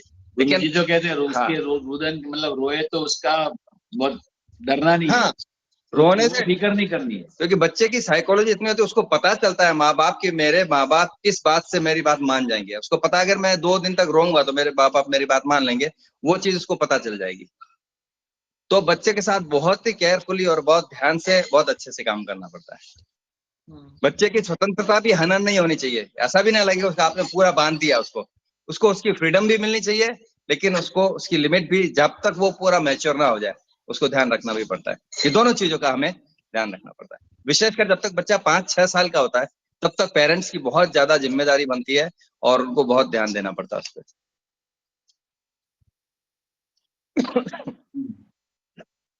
मुझे लगता है कि इस टॉपिक पे सवाल उठाने से पहले ना, क्योंकि मेरा तो कोई प्रश्न नहीं बनता कि मैं इस पे बात कर पाऊं, लेकिन इसको हमें डीपली जाने के लिए पहले खुद इसके प्रश्न बनाने पड़ेंगे ढंग से ना, कि हम, क्योंकि जब तक सवाल सही ना, क्योंकि मुझे अभी चेतन याद आ रहा है कि हमारा मित्र है, वो भी आया है अम्मा आश्रम में न्यूजीलैंड से, उसको ग्रुप में जुड़ा है, तो मैंने उसको उसकी बच्ची के साथ देखा है, और जैसे आपको उसकी बच्ची के साथ देखा है, तो मेरे लिए कुछ लोग हैं जो आइडियल हैं एज ए पेरेंटिंग में ना, कि जहाँ पे आप न होके कैसे होते हो। मैंने आप लोगों को देखा है कि आपका अपना वजूद हटा के आप बच्चे के साथ जब होते हो, तो मैं उस स्पेस में आप लोगों के साथ जब रहा हूँ, मैं चेतन के घर पे रहा हूँ उसकी बच्ची के साथ, तो मैंने खुद में फ्लावरिंग महसूस की है कि एक पेरेंट, एक पिता या एक माँ जब अपने आप को उस बच्चे के लिए मिटा देते हैं, मतलब अपनी इंडिविजुअल बीइंग को खत्म कर देते हैं, तो वो एक स्पेस, मेडिटेटिव स्पेस हो जाता है पूरा, कि चाहे एक छोटा सा बच्चा है जो माइंड में खेल रहा है और उसके साथ दो माँ बाप भी नो माइंड में खेल रहे हैं, तो मुझ जैसा तीसरा गेस्ट जब जाता है तो नेचुरली उस नो माइंड के स्पेस में घुस जाता है वो बस है उस बच्चे के साथ और है उस बाप के साथ और सब खेल रहे हैं साथ में ना। तो मैं तो बाहर एज ही देख पाया हूँ अभी तक, पर मैंने कुछ मित्रों के साथ ये अनुभव किया और बाकी ऐसे घर भी देखे हैं जहाँ पे बच्चे परेशान हैं, माँ बाप परेशान है बच्चों से, बच्चे परेशान है माँ बाप से। बिल्कुल सही करो, बिल्कुल एकदम नहीं, ये बहुत अच्छा प्लेटफॉर्म है जहाँ पे चेतन से मुलाकात हो कि अमित ध्यान है जिन्होंने अपने बच्चे को कभी स्कूल नहीं भेजा उस दिन जिसकी हमने देखा, तो ये बहुत अच्छा ग्रुप डिस्कशन होगा और सबके लिए, हम सबके लिए भी, और आने वाले जिन लोगों से हम ये रिकॉर्डिंग करके ये क्लिप्स रख पाएंगे तो सबके लिए एक बहुत ही सुंदर बात होगी ये। बिल्कुल पेंटिंग घर में इसको और अच्छे से फ्रेमवर्क करेंगे थोड़ा सा ना, बिल्कुल और अच्छे से फ्रेमवर्क करके और फिर अपने इस बात को ग्रुप में सही लोगों के साथ एक एक करके रखेंगे। तो आज तो मेरा मकसद था वो दो चीजों का था, एक तो हो गया अपना स्वामी जी से परिचय दोनों से, और इस बात को हम सही से रख पाएंगे कि ये दोनों स्वामी जी आए थे। क्लोजिंग करने से पहले मैं दोनों सीनियर स्वामी से चाहूंगा, एक तो कृष्ण कबीर जी काफी देर से शांत बैठे हैं, तो दो चार हाइकू आने दें वो अपने जो याद आ रहे हो।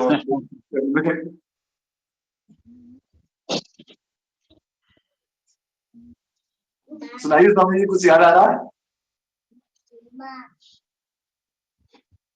माइक बंद है आपका? नहीं, माइक चालू है शायद, बंद है चालू, यहाँ चालू दिख रहा है पर आवाज नहीं आ रही। स्वामी जी आवाज नहीं आ रही है आपकी, एक बार माइक बंद करके चालू कर दीजिए। माइक चालू है उनका, आवाज क्यों नहीं आ रही फिर? कुछ बोलिए स्वामी जी।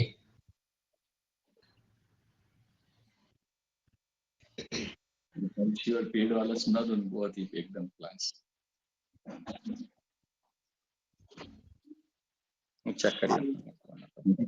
चेक करिए पप्पा। हाँ हाँ, मुकेश भाई जाए से रूम में चेक करा नहीं। जी जी, बंद है स्वामी जी, अभी भी बंद है। हाँ, आगे आया आवाज। तो स्वामी जी वो जो पूछ रही थी ना सोनल जी के, आपने पूछा कि ओशो के जाने के बाद क्या डिफरेंस आया, क्या कोई आपका कनेक्शन उनसे है या नहीं है। तो मेरा अपना एक्सपीरियंस ये है, ओशो पहले तो पूना में दिखाई देते थे, बॉडी में थे, तो वहां जाना पड़ता था देखने के लिए। बॉडी छोड़ने के बाद ओशो सर्वत्र उपलब्ध हो गए। ओशो अपने हर सन्यासी के कमरे में लाइव होते हैं। आप अपने पास हो ना हो, लेकिन ओशो हमेशा आपके पास होते हैं। ये मेरा एक्सपीरियंस है। Osho is always with you. काफी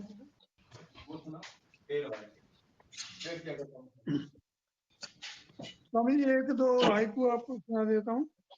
हाँ जी स्वामी जी, मेरे पास तो वही खजाना है।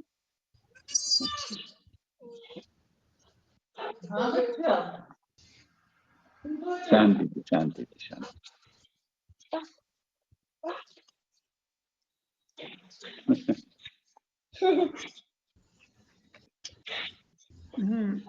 एक सुनाता हूँ आपको कि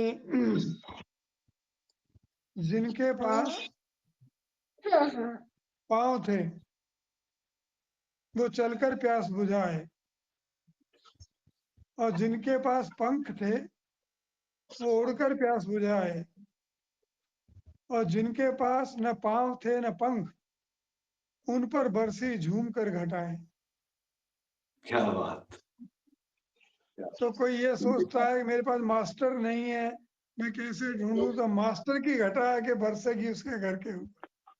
क्या बात, क्या जिनके पास पांव थे वो चलकर पंख प्यास बुझाए, जिनके पास पंख थे वो उड़कर प्यास बुझाए, जिनके पास न पांव थे न पंख उन पर बरसी झूम कर घटाए। तो ओशो तो बरसेंगे ही बरसेंगे। ओशो ने कहा था, सोनल जी के लिए मैं कहूँ, ओशो ने कहा था जो मुझ तक आ सकते हैं उन्हें मैं बुला लेता हूँ, और जो मुझ तक नहीं आ सकते उनके पास मैं पहुंच जाता हूँ। तो ओशो उपलब्ध है। और पेड़ के अगर पंख होते, पेड़ के अगर पंख होते तो छान मारता सारा जंगल, सारा आसमान उस चिड़िया के लिए जो शाम को नहीं लौटी। हाँ हाँ हाँ हाँ। क्या बात है, क्या बात है। अस्तित्व एक एक चिड़िया का ध्यान रखता है। तो आप बिल्कुल निश्चिंत रहिए, जो भी ओशो के प्रेम में है, ओशो 100% उनके साथ कनेक्ट है। और ओशो प्रूफ भी देते हैं। हमारा माइंड है ना, वो थोड़ी बाधा बन जाता है, पता नहीं ओशो है कि नहीं है। और कई बार ओशो हमारे क्वेश्चंस के आंसर्स देते हैं, प्रॉब्लम्स में से अचानक हमको बाहर निकाल लेते हैं। तो ओशो तो हमें अवेलेबल ही है। ओशो ने जिसकी बाह पकड़ी है वो बचने वाला नहीं है, उसको वो पहुंचा कर ही मानेंगे। मैंने कहा ना, ओशो ऐसे हैं, ओशो का जामन जिसमें पड़ गया है वो दही बनेगा ही बनेगा, उसके बचने का कोई ओशो टाल का सकते जामन हैं, जिसमें पड़ गया वो टाल दही सकते हैं बनेगा जितना ही बनेगा। टाल टाल सकता है सकते हैं थोड़ा कैसे? बहुत, लेकिन बचने का कोई चांस नहीं। जामन बनेगा ही बनेगा, लेकिन जितना चाहे उतना टाल सकते हैं, पर कोशिश करते हैं पूरा पूरा टालने की। हाँ, थोड़ा टाल सकता, थोड़ा बहुत टाल सकता है, वो उसकी फ्रीडम है। ओशो कहते भी थे, वो था ना वो कि सांप का और सिंधी का कांटा बच भी सकता है, मेरा कांटा वो नहीं बच सकता। ओशो ने से चुन लिया मतलब चुन लिया। तो आपने अगर ओशो को चुना है तो ओशो ने आपको पूरी तरह चुन लिया है। आप बिल्कुल निश्चिंत हो जाओ, बिल्कुल निर्भर हो जाओ। कोई माइंड में डाउट लाने की जरूरत नहीं है 1% भी।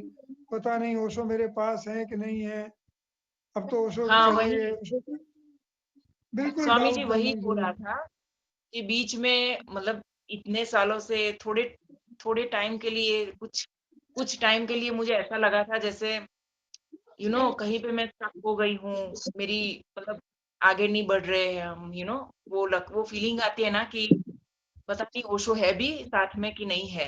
तो वो एक जो गुरु हमेशा अपने ऊपर काम करते रहते हैं ना, तो कभी एक टाइम ऐसा मोमेंट आया था कि जब ऐसा लगा कि कुछ भी काम नहीं हो रहा है, कहीं बढ़ नहीं रहे, बस कहीं पे स्टक हो गए आगे। तब उस टाइम पे बहुत डाउट आते थे कि ओशो है, ओशो मेरे पे काम कर रहे, ओशो के साथ हूँ मैं, इसलिए मैंने वो पूछा कि आपको कुछ ऐसा कभी लाइफ में आया है, ऐसा मोमेंट कि जब आप फील कर रहे हो कि आप स्टक हो गए हो, ऐसा कुछ? है। ये सब फिर माइंड गेम है, पता नहीं। ये हाँ, सब माइंड है ना, ये सब माइंड क्रिएट हाँ, करता है, ये माइंड गेम है। और ये पार्ट ऑफ जर्नी है, ये पार्ट ऑफ जर्नी है। वो सब फिर आपको प्रूफ देंगे अपने होने के। हाँ, आपको पता चलेगा नहीं नहीं ओशो मेरे साथ है। हार्ट कहता है ओशो मेरे साथ है, और माइंड कहता है कि पता नहीं माइंड है कि कहता नहीं है है। नहीं। हाँ, माइंड का हाँ, काम ही यही है। माइंड हाँ, आपको माइंड आपको खुश नहीं देख सकता। हाँ, हार्ट को कोई प्रॉब्लम का पता नहीं है और माइंड को सॉल्यूशन का पता नहीं है। अजीब है ना? सही माइंड को है। हाँ, सॉल्यूशन का पता नहीं है और हार्ट को हाँ, प्रॉब्लम का पता नहीं। हाँ, तो बहुत अच्छा है, आप बिल्कुल कोई डाउट करने की जरूरत नहीं है। करना ही है तो डाउट पे डाउट करिए, अपने पे डाउट मत करिए, ओशो पे डाउट मत करिए, डाउट पे डाउट करिए, वो गलत हो सकता है। तो कमलेश्वर जी, जल्दी से कुछ सुनाना चाहेंगे आप, एक आध और कोई गीत आपकी डायरी से? हाँ, सुना दूं? ओशो रसबट से, बिल्कुल स्वामी जी, बिल्कुल। ओशो रसबट से। ओशो रसबट से, बिल्कुल बिल्कुल। लेकिन अगर माइक की आवाज सही नहीं आती है तो फिर क्या आएगी आवाज? आवाज आ रही है? अभी तो आ आ रही रही है, है, माइक आ रही आवाज है। आ रही है, अभी अभी तो आ रही क्लियर है। है। तो मुकेश से गजल सुनेंगे एक बाद में। बिल्कुल।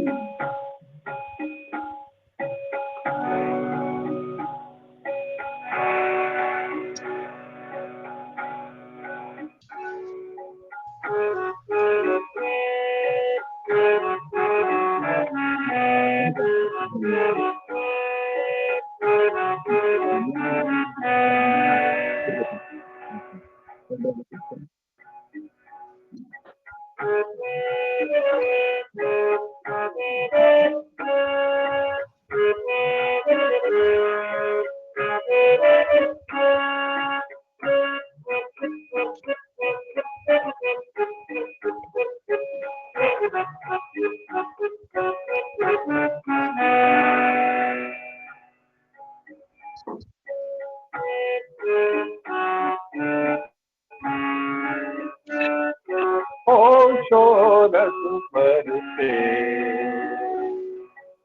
ओशो रस बरसे,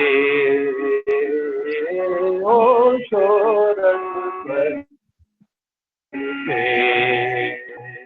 फूल बाज और श्वेत वस्त्र में, फूल बाज और श्वेत वस्त्र में सन्यासी हरते, ओशो रस बरसे, ओशो रस बरसे।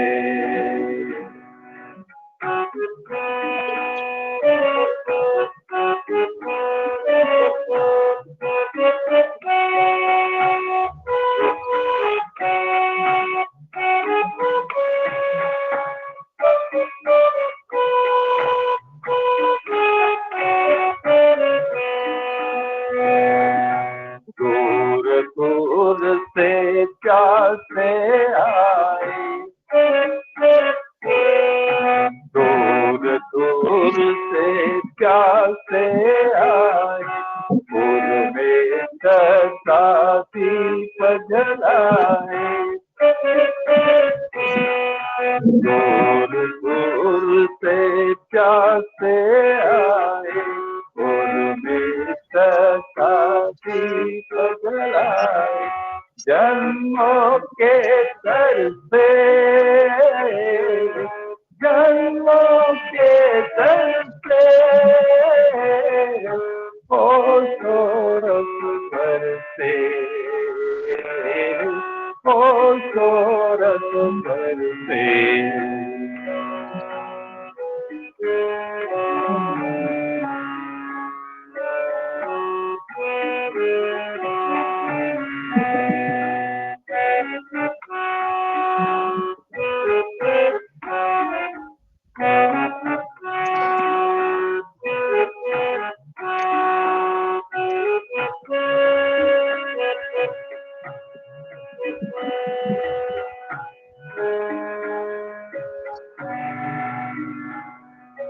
मन की सब उलझन सुलझाए,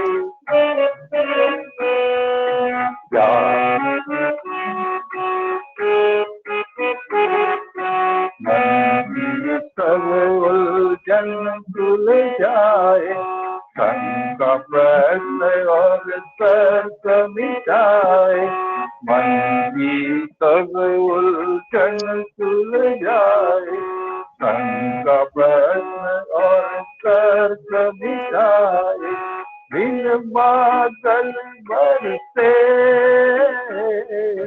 बिन बादल बरसे,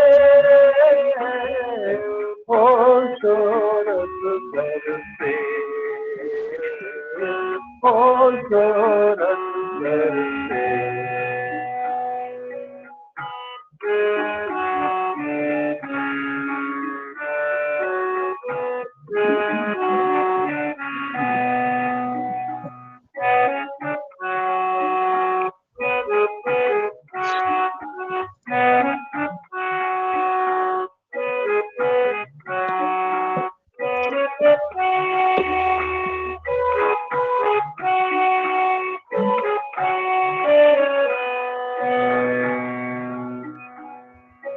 ओशो की है ये मधुशाला,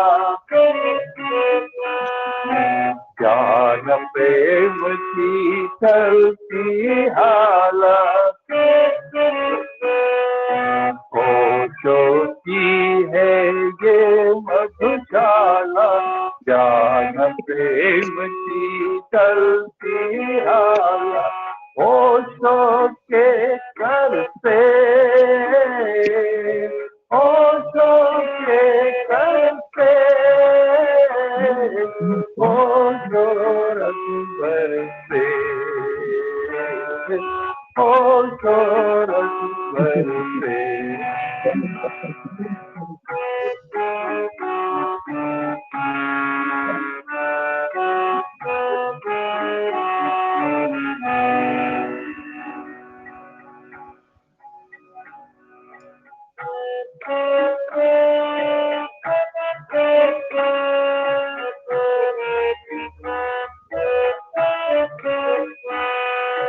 रस बरसे रस बरसे होशों के उपवन में रस बरसे रस बरसे रस बरसे होशों के उपवन में रस बरसे रस बरसे रस बरसे रस बरसे रस बरसे रस बरसे रस बरसे होशों के उपवन में रस बरसे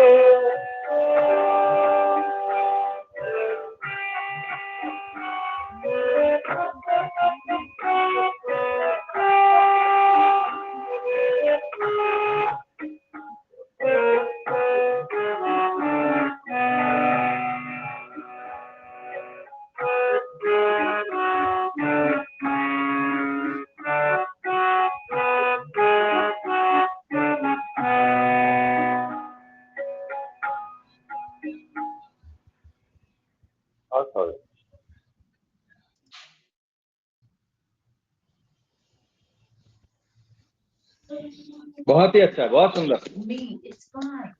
हाँ जी, नहा गया मैं तो, बढ़िया, बहुत ही बढ़िया।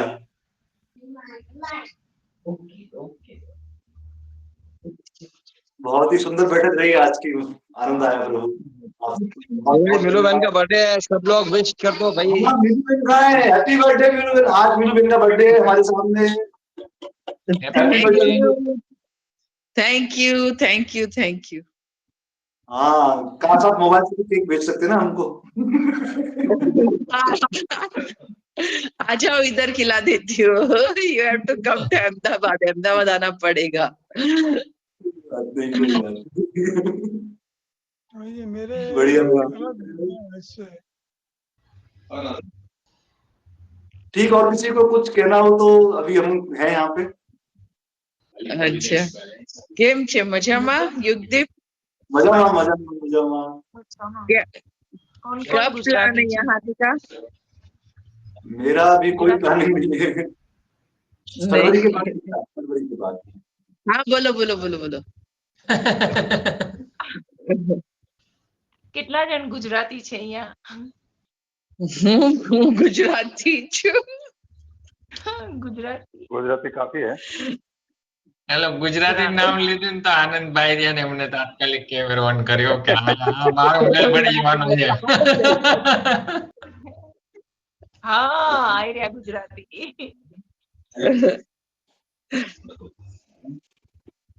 એમ તો ગુજરાતી તો યુગદીપ નહીં આવડે, પણ એ બોલતો નથી। ગુજરાતી આવડે પણ હું ગુજરાતી નથી। એવો તમને ગુજરાતી ન હોય તો ગુજરાતી નહીં બોલવાનું હોય। 3 गुजरात से, 2 राजस्थान से।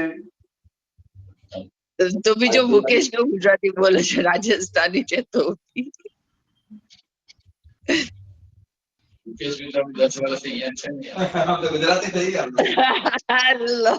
गुजरात में बहुत काम किया है ओशो का।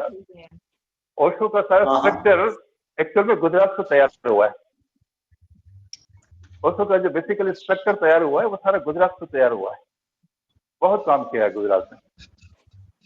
अगर गुजरात जैसा राज्य नहीं होता तो हो सकता है कि इतनी ऊंचाइयां नहीं मिलती ओशो को बाद में। वो खैर नहीं कह सकते, लेकिन गुजरात में बहुत काम हुआ ओशो का, शुरू से हुआ है, अब तक चल रहा है।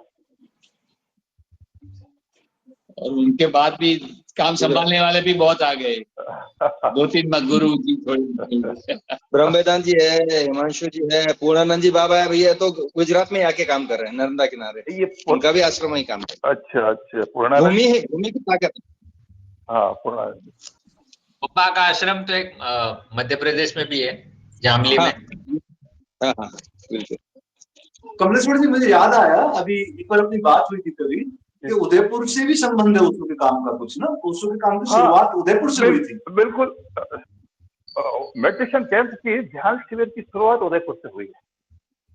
यानी पहला शिविर ओशो के जीवन का पहला ध्यान शिविर उदयपुर में हुआ है। मुठाला महावीर करके एक जैन तीर्थ है, और ये 64 की बात है, और वो किताब साधना पथ है। ये जो भूरीबाई की कहानी आती है ना, ये भूरीबाई वहीं की कहानी है। 64 में भूरीबाई अपने भक्तों के साथ गई थी, जिसमें कालिदास जी मुख्य थे, एक एडवोकेट थे। उन्होंने एडवोकेट छोड़ दी और उनके साथ ही बाई की सेवा करते थे। तो 64 में भूरीबाई साथ में थी उससे। वो कहते हैं ना कि वो भूरीबाई आई और बस मैंने कहा कि ध्यान क्या करना, वो फिर वो अपने कमरे में बंद हो गई। फिर कालिदास जी ने बहुत कहा आओ और बाहर निकलो, और उसने कहा बाहर जाके क्या करना है। वो सब वहां का मुठाला भावे का किस्सा। तो ओशो की परिकल्पना के जो ध्यान शिविर है, सबसे पहली शुरुआत जो है उदयपुर से हुई, मुठाला भावे। 3-4 कैंप लगे, उससे ज्यादा नहीं लगे। युगदीप, मैं निकलती हूँ। हाँ अभी हम सब निकलते हैं बस। हाँ स्वामी ओके, नमस्ते बहुत स्वामी शुक्रिया जी, सबका। धन्यवाद। नमस्ते। हाँ धन्यवाद। ठीक है धन्यवाद, बहुत सुंदर प्रोग्राम रहा। शुक्रिया। मिलते हैं स्वामी जी, फिर संपर्क करता हूँ आपसे, फिर लाएंगे आप सबको ना। बिल्कुल, सब मिलते हैं फिर। ओके सर, बहुत अच्छा रहा। ધ્યાન રાખીને પહોંચી ગઈ, મેસેજ કરજો કે દીદી હું પહોંચી ગઈ, બરાબર. અને મને ખાલી આરામથી ઓલા ફોટા મોકલજે.